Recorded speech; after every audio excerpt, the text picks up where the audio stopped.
مصطفیٰ جانے. الحمد للہ رب العالمین والصلاة والسلام علیک یا صفوۃ الانبیاء والمرسلین اما بعد فاعوذ باللہ من الشیطان الرجیم بسم اللہ الرحمن الرحیم. قال اللہ تبارک و تعالی فی القرآن الکریم یوم لا ينفع مال ولا بنون الا من اتى اللہ بقلب سلیم. صدق اللہ العظیم وبلغنا رسولہ النبی الکریم. محترم ناظرین کرام، آپ کا میزبان محمد ثاقب اقبال شامی ARYQ-TV کی اس لائیو ٹرانسمیشن کے ساتھ پروگرام تزکیہ قلب میں حاضر خدمت ہے. السلام علیکم ورحمۃ اللہ وبرکاتہ. محترم ناظرین، لاسٹ ایپیسوڈ میں ہم انسان کے فزیکل ہارٹ کو ڈسکس کر رہے تھے. آج کے اس پروگرام میں ہمارا موضوع ہوگا وہ اسباب جن کے ذریعے انسان کا اسپریچول دل کمزور ہو جاتا ہے، انسان کا روحانی قلب کمزور ہو جاتا ہے. ناظرین کرام، وہ اسباب جن کے ذریعے انسان کا روحانی دل کمزور ہوتا ہے یا بیمار ہو جاتا ہے، ان میں سے اکثر وہی اسباب ہیں جو انسان کے فزیکل دل کو کمزور کرتے ہیں، انسان کے فزیکل ہارٹ کو کمزور کرتے ہیں، یا انسان کا فزیکل ہارٹ بیماریوں میں مبتلا ہو جاتا ہے. یہ ایک عجیب و غریب مرحلہ فکر ہے، کیونکہ سائنسدان بھی اس بات کو قبول کر رہے ہیں. وہ لوگ جو ماضی میں انسان کے روحانی دل کے وجود کے منکر تھے، آج وہ تسلیم کر رہے ہیں کہ وہ اسباب جن کے ذریعے انسان کا اسپریچول دل بیمار ہو جاتا ہے، یہی وہ اسباب ہیں جن کے ذریعے انسان کا فزیکل دل بھی بیماریوں میں مبتلا ہو جاتا ہے. جیسا کہ ہم رسالت مآب صلی اللہ علیہ وآلہ وسلم کی احادیث میں امراض قلب کے حوالے سے چیپٹرز ہیں، رسالت مآب صلی اللہ علیہ وسلم کی احادیث ہیں، صوفیاء کے اقوال ہیں، صحابہ کرام علیہم رضوان کے بے شمار اقوال ہیں. انسان کو اگر غصہ آئے، حسد، جیلسی، تکبر، یہ وہ تمام امور ہیں جن کے ذریعے انسان کا، وہ تمام اسباب ہیں جن کے ذریعے انسان کا روحانی دل کمزور ہوتا ہے. اور پھر انہی اسباب کی بنیاد پر پھر فورنیکیشن، اڈلٹری اور دیگر کرمنل ایکٹس، شراب کا پینا اور دیگر کرائم جو بھی جرم اسلام میں مینشن کیے گئے ہیں، ان کی بنیاد پر انسان کا روحانی دل کمزور ہو جاتا ہے. لیکن ناظرین اکرام، یہی وہ اسباب ہیں، ان میں سے اکثر وہی اسباب پائے جاتے ہیں جن کے ذریعے انسان کا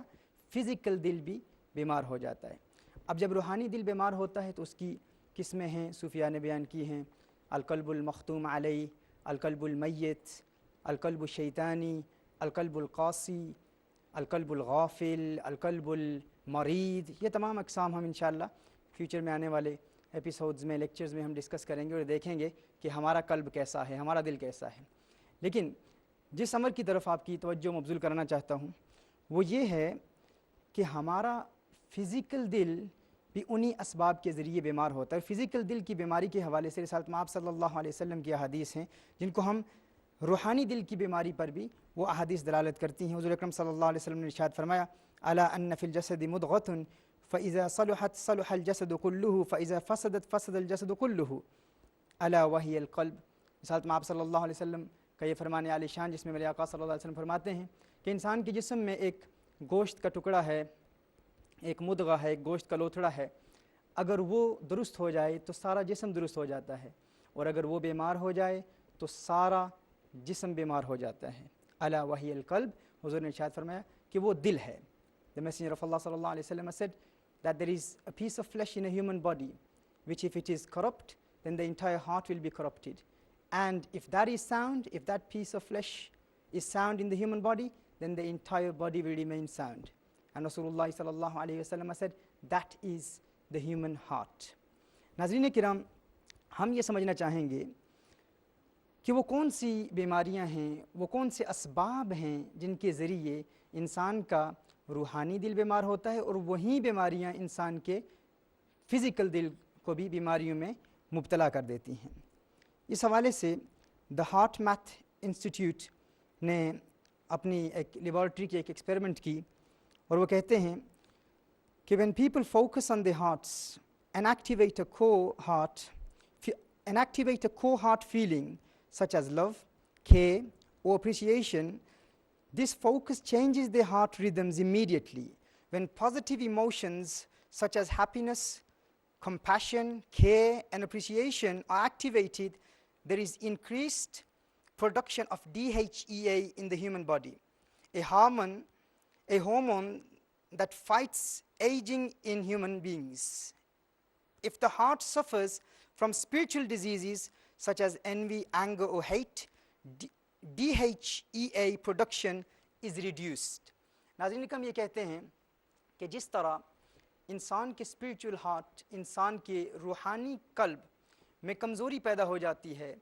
جب انسان میں تکبر پیدا ہو جائے، غصہ آ جائے، جیلسی پیدا ہو جائے، حسد پیدا ہو جائے، لوگوں سے نفرت انسان کے دل میں پیدا ہو جائے، تو اس نفرت کی وجہ سے انسان کا روحانی دل تو کمزور ہوتا ہی ہے. یہ کہتے ہیں کہ یہ ایسے اثرات انسان کے فزیکل دل پر مرتب کرتا ہے کہ انسان کے فزیکل دل کو جو ہارمونز انسان کے فزیکل دل کے لیے پروٹیکشن مہیا کرتے ہیں، تحفظ مہیا کرتے ہیں، انہیں DHEA کہتے ہیں. یہ انسان کو بڑھاپے اور کمزوری کے وقت انسان کو تحفظ مہیا کرتے ہیں، انسان کو پروٹیکشن دیتے ہیں. یہ کہتے ہیں کہ انسان کو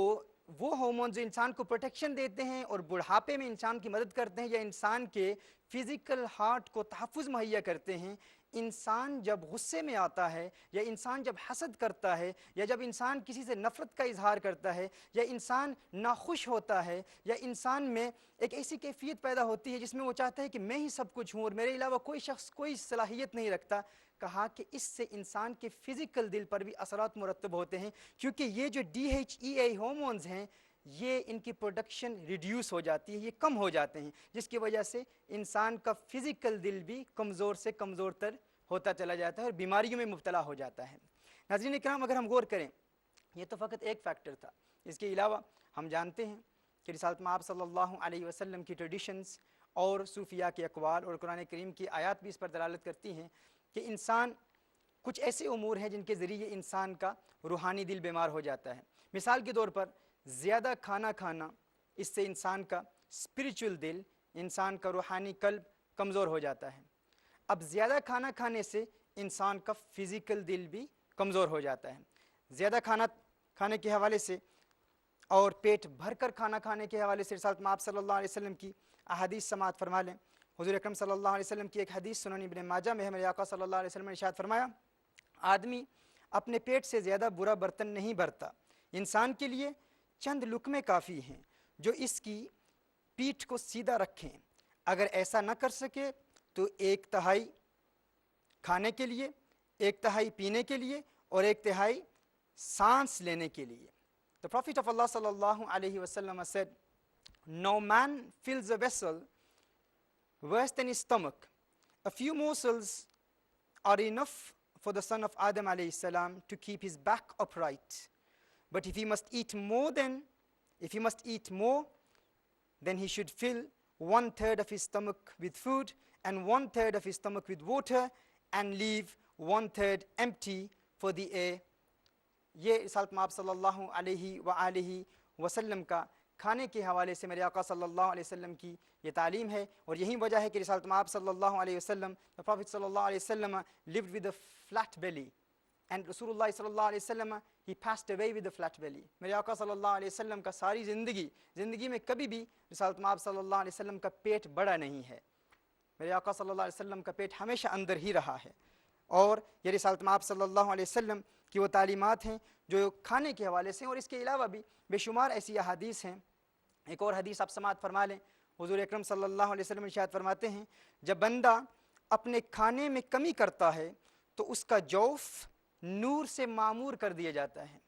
یعنی جب انسان کم کھانا کھاتا ہے تو اس کا سینہ نور سے منور ہو جاتا ہے، نور سے معمور کر دیا جاتا ہے. الجامع الصغیر کی یہ روایت تھی. اس کے علاوہ سیدنا عبداللہ ابن عمر رضی اللہ تعالیٰ عنہ روایت فرماتے ہیں کہ حضور اکرم صلی اللہ علیہ وسلم نے ایک شخص کی ڈکار سنی تو فرمایا، اپنی ڈکار کم کر،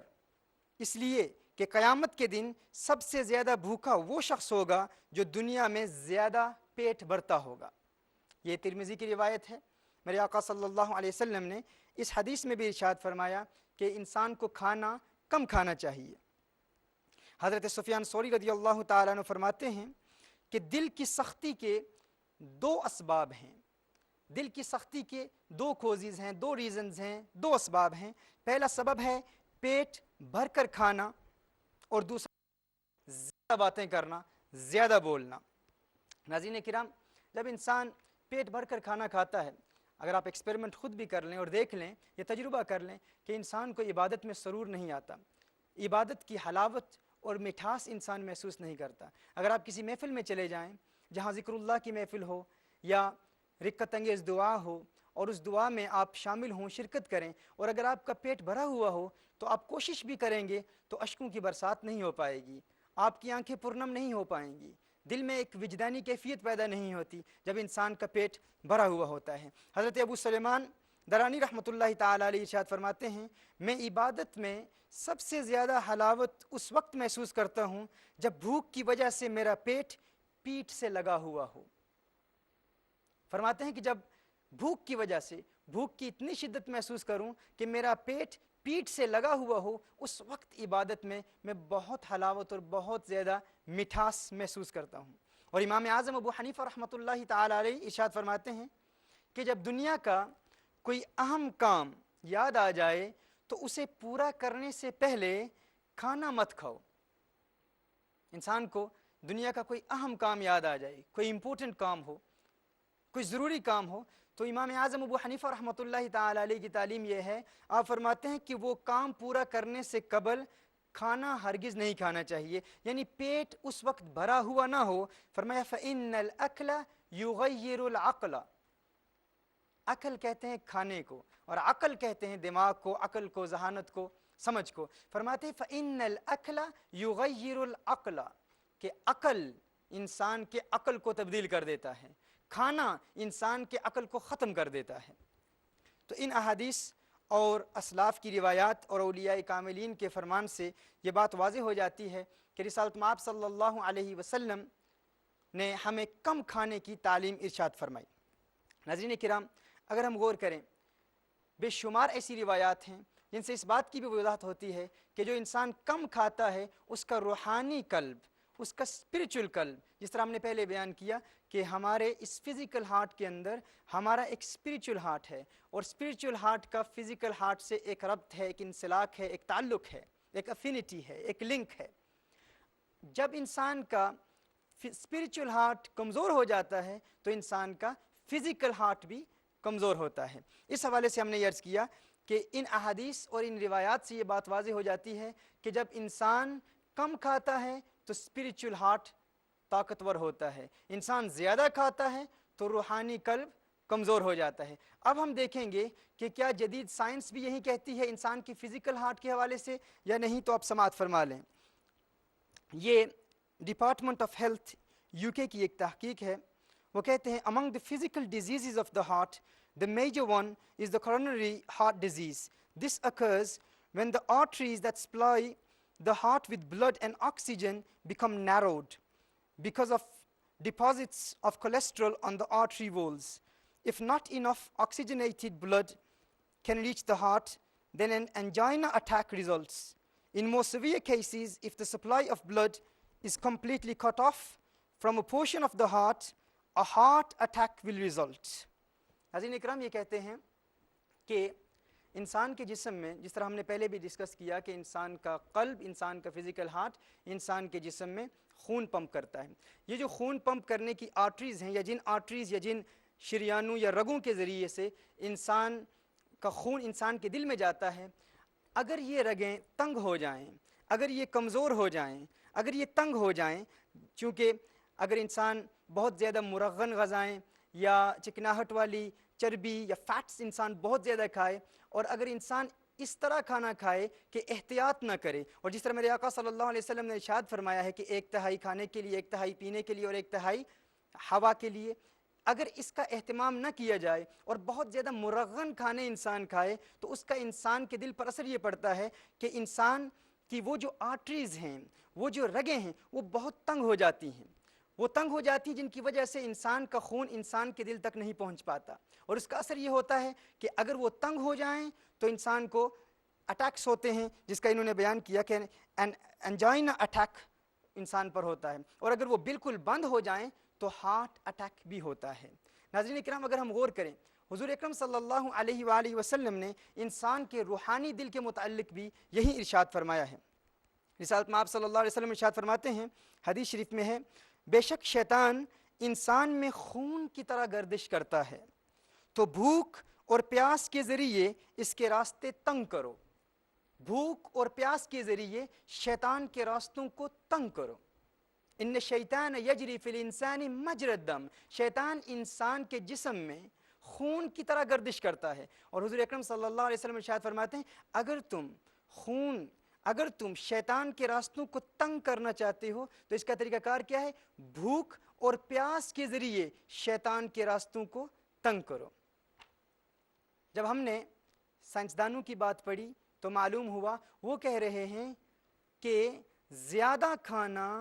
انسان کے لیے خون کے راستوں کو بند کرتا ہے، خون کے راستوں کو تنگ کرتا ہے۔ اگر کوئی انسان یہ چاہتا ہے کہ اسے ہارٹ اٹیک ہو تو وہ زیادہ کھانا کھاتا رہے، اگر وہ چاہتا ہے کہ اسے یہ تکلیفیں ہوں، اس کا فزیکل ہارٹ ڈیزیز ہو جائے تو وہ زیادہ کھانا کھا سکتا ہے۔ اور اگر کوئی شخص یہ چاہتا ہے کہ شیطان کے لیے رستے ہموار ہوں، شیطان کے لیے انسان کے دل میں جو رستے تیار کیے گئے ہیں اگر وہ وسیع ہو جائیں تو وہ زیادہ کھانا کھا سکتا ہے۔ لیکن یہ دونوں باتیں انسان کے فزیکل ہارٹ میں بھی پائی جاتی ہیں، انسان کے اسپریچول ہارٹ میں بھی پائی جاتی ہیں، انسان کے روحانی قلب میں بھی پائی جاتی ہیں، انسان کے جسمانی قلب میں بھی پائی جاتی ہیں۔ یعنی اگر انسان زیادہ کھائے تو انسان کے روحانی قلب کو بھی نقصان ہوتا ہے اور انسان کے جسمانی قلب کو بھی نقصان ہوتا ہے۔ یہ زیادہ کھانے کا نقصان ہے۔ اور پھر اس کے علاوہ جس طرح میں نے پہلے عرض کیا کہ میرے آقا صلی اللہ علیہ وآلہ وسلم کا پیٹ کا بطن اطہر کبھی باہر نہیں نکلا، اور رسالت میں آپ صلی اللہ علیہ وسلم کی یہ انتہائی خوبصورت سنت ہے، اور میرے آقا صلی اللہ علیہ وسلم کی ایک بہت ہی پیاری ٹریڈیشن جس میں رسالت میں آپ صلی اللہ علیہ وسلم ارشاد فرماتے ہیں، حضرت سیدنا عبداللہ ابن عباس رضی اللہ تعالیٰ عنہ سے روایت ہے کہ رسالت میں آپ صلی اللہ علیہ وآلہ وسلم نے ارشاد فرمایا، اللہ کو تم میں سے وہ بندہ سب سے زیادہ پسند ہے جو کم کھانے والا ہے اور خفیف بدن والا ہے۔ یہ حضور اکرم صلی اللہ علیہ وسلم کی حدیث ہے کہ اللہ عز و جل کو تم میں سے سب سے زیادہ وہ شخص پسند ہے، وہ شخص سب سے زیادہ پیارا ہے جو کم کھانا کھاتا ہے اور دبلا پتلا ہے، ہلکے بدن والا ہے، خفیف بدن والا ہے۔ یہ میرے آقا صلی اللہ علیہ وسلم نے امت مسلمہ کو یہ پیغام دیا ہے رسالت میں آپ صلی اللہ علیہ وسلم نے کہ اگر اللہ کی محبت چاہتے ہو تو اس کا اہتمام بھی کرو۔ ہم ویسے تو بہت تذکرے کرتے رہتے ہیں، حضور اکرم صلی اللہ علیہ وآلہ وسلم کی سنت کی اہمیت پر ہم لیکچرز دیتے ہیں، لیکن یہ سنت ہم بھول جاتے ہیں کہ پیٹ کم کرنا بھی میرے آقا صلی اللہ علیہ وآلہ وسلم کی سنت ہے۔ ناظرین کرام، ہمارے صوفیاء کی ہمیشہ یہی عادت رہی ہے کہ صوفیاء کاملین ہمیشہ کم کھانے کا اہتمام کرتے، کیونکہ وہ جانتے تھے انہیں اللہ عز و جل، انہیں تو ان کا احتیاج نہیں تھا، انہیں ان سائنٹیفک فیکٹس کا احتیاج نہیں تھا، انہیں ان کی ضرورت نہیں تھی، انہیں نہ ہی یہ پڑھنے کی ضرورت تھی، نہ ہی میڈیکل سائنس پڑھنے کی ضرورت تھی۔ اللہ عز و جل ان کے قلوب میں یہ پیغام ڈال دیتا تھا، یہ علم ڈال دیتا تھا، اور یہ علم قدرتی طور پر ان کے قلوب میں ودیت ہو چکا تھا۔ وہ جانتے تھے کہ اگر ہم کم کھائیں گے تو اس سے ہمارے روحانی قلب کو بھی تقویت ملے گی اور ہمارے فزیکل قلب کو بھی تقویت ملے گی۔ حضرات کرام، انشاءاللہ ہم آنے والے لیکچرز میں ہم صوفیاء کاملین کے حوالے بیان کریں گے اور ان کی زندگیوں کے احوال بیان کریں گے کہ صوفیاء کاملین کے کھانے کی ترتیب کیا رہتی تھی اور وہ کس طرح کھانے کا اہتمام کرتے تھے، اور اس کے بعد انشاءاللہ تعالی روحانی قلب کی کیفیات پر ہم یہ کلام جاری رکھیں گے۔ ہمیں آپ کے بے شمار ای میلز مل رہے ہیں اور انشاءاللہ ہماری حتی الاستطاعت کوشش ہوگی کہ آنے والے لیکچرز میں آپ کے ای میلز کے ہم جواب بھی دیں۔ جزاکم اللہ خیرا و احسن الجزاء و آخر دعوانا ان الحمد للہ رب العالمین۔ خدا کی عظمتیں کیا ہیں،